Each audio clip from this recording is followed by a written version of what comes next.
acá haciendo una mansa travesía con Don Elio Dominici, 24 de septiembre 2017.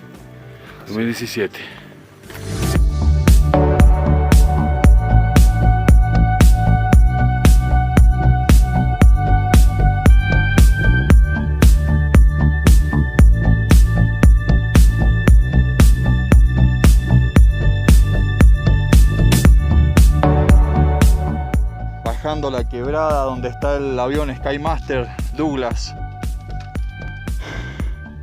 Pensé que esto iba a ser un trámite y la verdad es que hace una hora que estamos renegando